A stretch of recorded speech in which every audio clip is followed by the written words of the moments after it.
Hello. Okay, so this video is on rational exponents. Okay, so first we're gonna explore.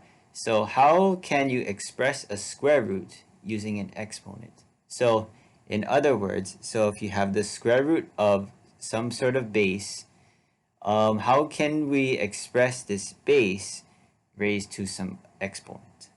Okay, so let's just follow the steps here. So if we look at the steps here, we're given that the square root of a equals a raised to some power. We don't know what power that is. Okay, so next step we're going to do is we're going to square both sides. And the reason why we square both sides is because the square will cancel out the square root. The square will cancel out the square root. Okay, and the definition of a square root basically says if you see that these things cancel out, you're left with a.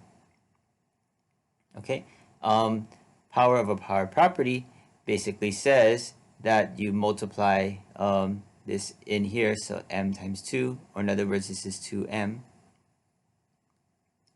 Next step, definition of a first power.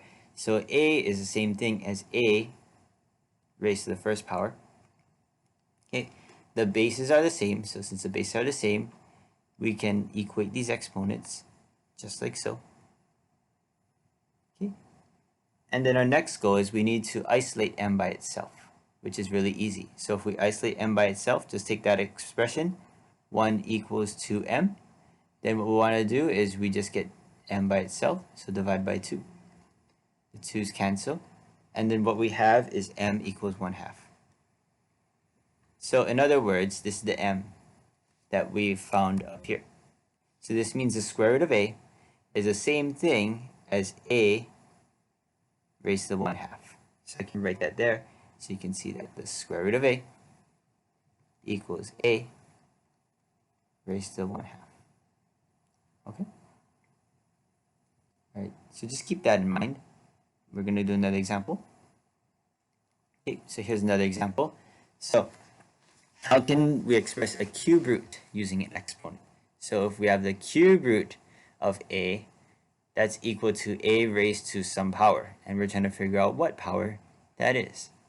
Okay, so if we're given this, the inverse operation of a cube root would be we would cube both sides. So when we cube both sides like this, then that means that will cancel out. Okay, so basically the definition of a cube root basically says that because the cube root and the cube cancel out, we're left with a. So this comes along for the ride. So this is parentheses a raised to the m raised to the third power. Power of power property basically says you multiply those exponents together. So a equals a raised to the 3m.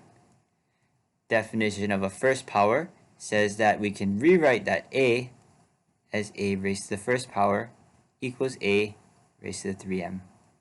The bases are the same, so since the bases are the same, a's are the same, we're going to equate the exponents. So these are the exponents up here. So we're going to set those equal to each other. So 1 equals 3m. Next, what we want to do is we want to solve for m. So if we solve for m, we have 1 equals 3m. Divide by 3 on both sides. What you're going to see is the 3's cancel out here, and we're left with m equals 1/3. So in other words, the cube root of a is the same thing as a raised to the 1/3. Okay, so I'm going to write that over here so we can reference that. The cube root of a equals a raised to the 1/3. Okay, now what I'm going to do is I'm just going to copy these expressions, what we just derived earlier, onto another whiteboard. So I have another whiteboard here.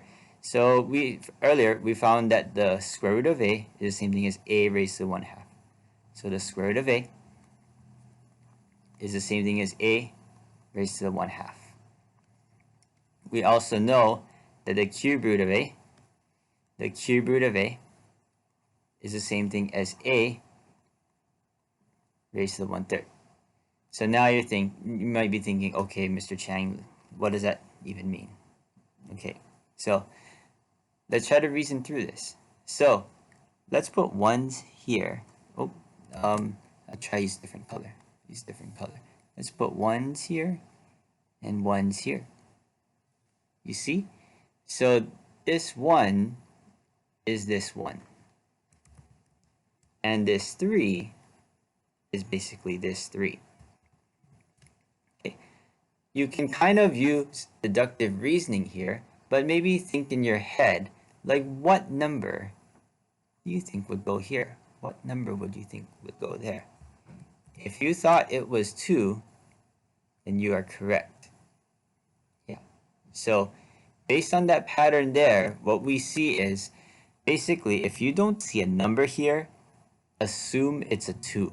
Assume it's a 2. Okay? In other words, what we described here, this little phenomenon here, so basically what this says is if I have the nth root of a raised to the m, we can rewrite it as a rational exponent such that a is raised to the m divided by n. Okay, so those are pretty important. Yeah, so those are the 3 main rules of this particular lesson, if you're wondering. Okay.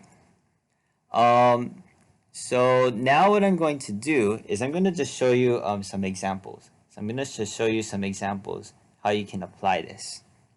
Okay. So I'm just going to put this on the side here, or just right underneath. Okay. So let's say we wanted to rewrite the 6th root of a raised to the 5th. So basically, this would be the same thing as a raised to the 5 over 6. If we wanted to rewrite the 7th root of x squared, this is the same thing as x raised to the 2 over 7. Let's see. If we wanted to, let's say we have the 8th root of y squared. If we have the 8th root of y squared, one way that we could rewrite this is basically y raised to the 2 over 8. And if we have any fractions up here that we can reduce, this would be the same thing as y raised to the 1/4. Now, I can show you one more example, or a couple, maybe 2 more examples. So 2 more examples. Let's say we want to go backwards. If we wanted to go backwards, and we have, let's see, let's say we wanted to change this rational exponent into a radical expression, y raised to the 5 over 11 is basically the 11th root of y raised to the 5th power. And another example would be, let's say I have z. Let's see, I'm just gonna do 3 over 8 or something. So basically, this rational exponent can be rewritten as the 8th root of z cubed. Okay, there's just a few examples just to help you out with this. Main thing is, though, want to commit these rules to memory. Commit these rules to memory.